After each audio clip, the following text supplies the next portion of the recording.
Welcome back to The Lead. More in our politics lead now. Breaking today at the White House briefing, the Trump administration sending a serious warning to Iran. The Trump administration condemns such actions by Iran that undermine security, prosperity, and stability throughout and beyond the Middle East, and which places American lives at risk. President Trump has severely criticized the various agreements reached between Iran and the Obama administration, as well as the United Nations, as being weak and ineffective. Instead of being thankful to the United States in these agreements, Iran is now feeling emboldened. As of today, we are officially putting Iran on notice. Joining me now is Deputy Assistant to President Trump in the Strategic Initiatives Group, Sebastian Gorka. Thanks so much for being here. Now, General Flynn, or I should say Mike Flynn, because he's no longer a general, was specifically referring to Iran launching a missile and also aiding the rebels in Yemen. What does it mean to put Iran on notice? What should Iran expect? Well, it's a very simple signal. There's a new sheriff in town. His name is Donald J. Trump, and we are not going to follow the policies of the prior administration, which really facilitated Iran in terms of getting more muscular, releasing those billions of dollars, and also bringing the JCPOA agreement, which also was disastrous in terms of our allies and security of the region. So it's sending a very simple message. This is a new dawn, a new day for relations with Iran. So President Trump was very critical of the Iran deal, which you just referred to by its acronym, and he said he would tear it up on day one. It has not yet been torn up. Does he intend to withdraw from the deal or tear it up? I'm not going to speak for the president, but if you listen to Mike Flynn's open statements, if you read his book, A Field of Fight, if you read a speech that wasn't adequately paid attention to, and that's the Youngstown speech by President Trump and his Gettysburg Address, then it's very, very clear. This was a bad deal. Iran isn't just another country. This isn't Belgium. This isn't Vanuatu. This is a nation that is destabilizing the region, and in the opinion of the National Security Advisor, the deal, the JCPOA, the Iran deal, was a bad deal. Well, to play devil's advocate, if President Trump tore it up, wouldn't the Iranians just feel emboldened to then immediately start their nuclear weapons program again? This is the great irony that people talk about how an action here in America, in the White House or in the Congress, will suddenly change the aggressive nature of Iran. This is a nation that is already going up to our naval vessels, is harassing our naval vessels, our friends' vessels in the Red Sea, is firing upon Saudi ships. This is something that is, let's be realistic.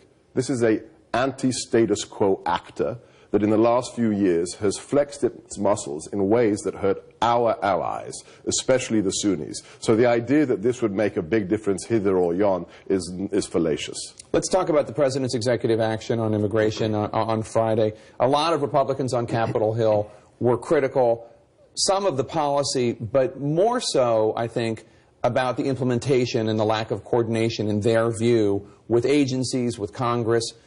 Is that something that the Trump administration thinks is criticism that would be constructive and you will take to heart and maybe be different in the future?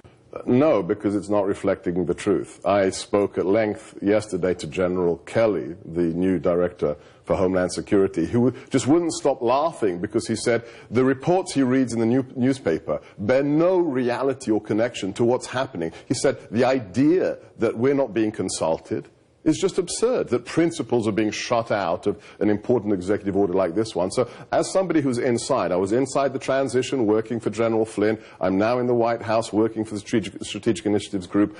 I have to just laugh when I read something in the newspaper about a decision where I was in the room the day before and it bears no relation to reality. Okay, but members of Congress, Republican leaders, they say that they didn't know this was coming and they were surprised. Obviously, there was a lot of confusion at airports. People on the front lines, at least in that first couple days, didn't know exactly what was going on. No, General Kelly would say no, and that's what he told me yesterday. There was no confusion. We actually implemented this order with 109 people who were slightly delayed for secondary screening. That's incredible efficiency out of 325,000 people in one 24-hour period. That's how smoothly it was executed. Top Republicans, including Senators Graham and McCain, say that the ban is a propaganda tool for ISIS and similar groups and could put U.S. troops at risk who are fighting alongside Iraqi troops against ISIS. right now. What do you say to that? I would say that any document signed or executed in the United States makes no difference to ISIS. ISIS believes you are an infidel, Jake, and you should be beheaded or convert to Islam. Whether or not a president signs something or not is utterly irrelevant to that attitude. The idea that what we do here, that they're suddenly going to surrender or give up or recruit less, is absurd. They wish to have a global caliphate, Jake. That's all that they wish to do. I take your point on the leadership of ISIS, but there's talking, McCain and Graham are talking about it being a recruiting tool, that people who wouldn't necessarily join a group like ISIS or Al-Qaeda are, when they hear that the United States is banning people from 7 majority Muslim countries, at least temporarily, they think, or one, I mean, Syria, who knows how long that's going to be, they think, well, this really is a showdown between the West and Islam. And I'm not talking about al-Baghdadi. Obviously, he has his opinions and his vile thoughts. I'm talking about the people that they might be able to recruit. I think the people who propagate that version of events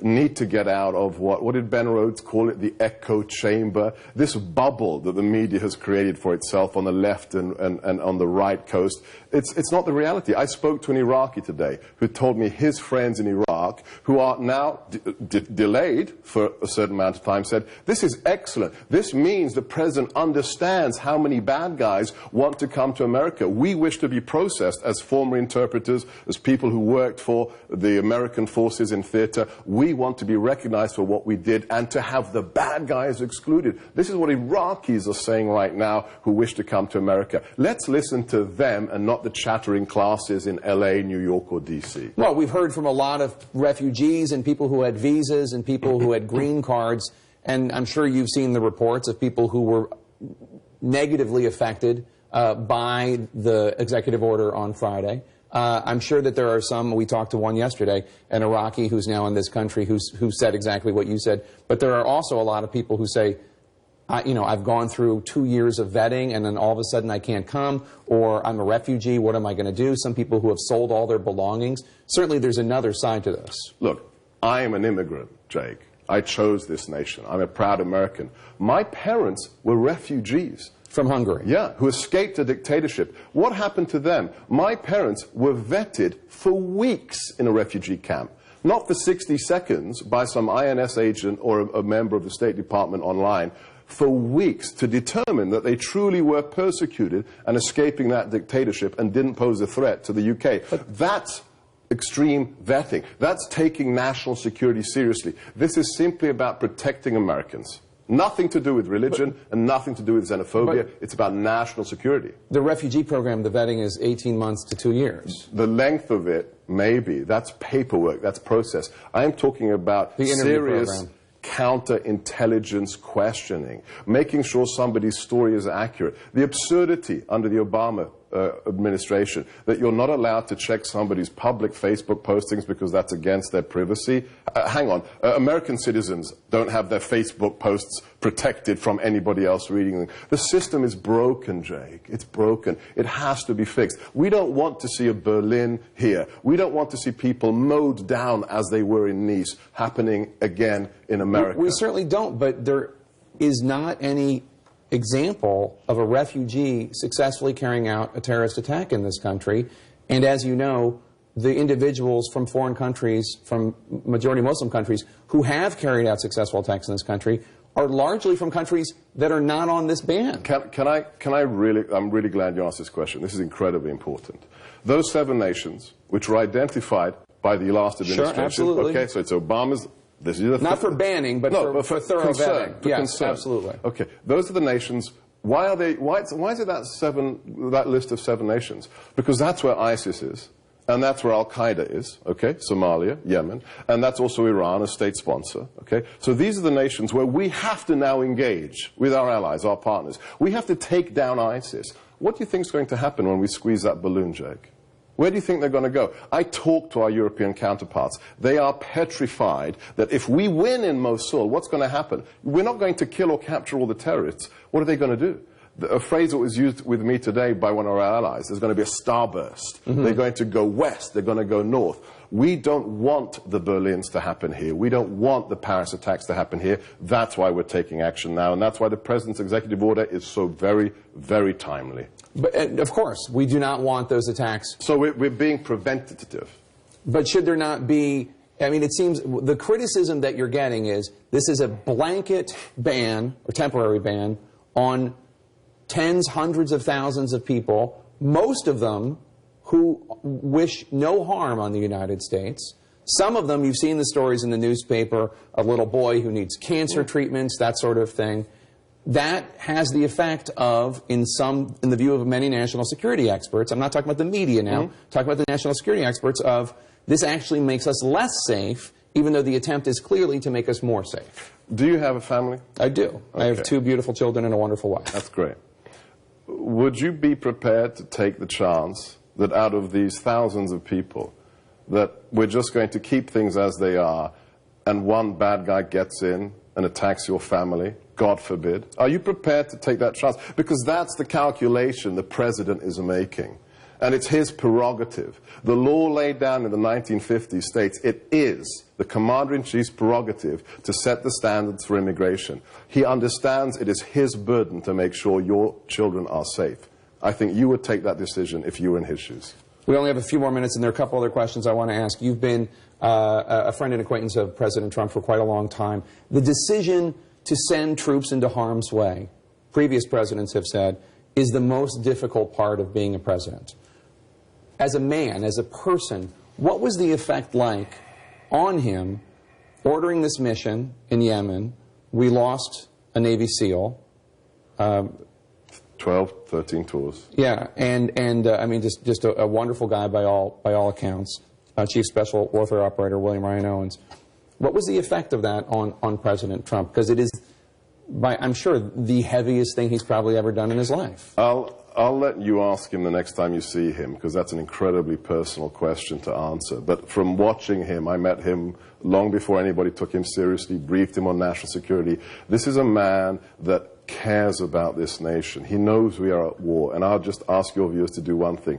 Look at how he treats, for example, the law enforcement officers that protect every event he went to during the campaign. He took time out specially to walk over there, to greet them, to thank them, whether it was a motorcycle outrider, whether it was a member of the personal protective detail. That tells you how seriously he takes the responsibility that is now on his shoulders. I also want to ask you, there's a talk in the national security community that Steve Bannon is setting up a national security policy advisory board within the White House, and you're going to be in charge of it. Is that true? And if it is, what can you tell us about it? No, I'd have to disabuse the media from It's not another. true. No, there's something called the Strategic Initiatives Group that was announced with regards to its director, Chris Liddell, and we are charged with doing long-range initiatives of real import to the President, and it's a number of task forces. I'm working on the Cyber Task Force with Mayor Giuliani. We have one on Veterans Affairs. We have one on U.S. manufacturing. So we have a Strategic Initiatives Group to do things with private industry, bring in outside experts on key issues such as the modernization of government IT, and that is very different from what the National Security Council is doing every day under the sterling leadership of General Flynn. Sebastian Gorka, thank you so much for being here. We appreciate it. Good to see you, and good luck to you. Thank you. I know it's a heavy job. I know it's a big job. It's exciting. It's exciting. Good luck to you. We really appreciate it.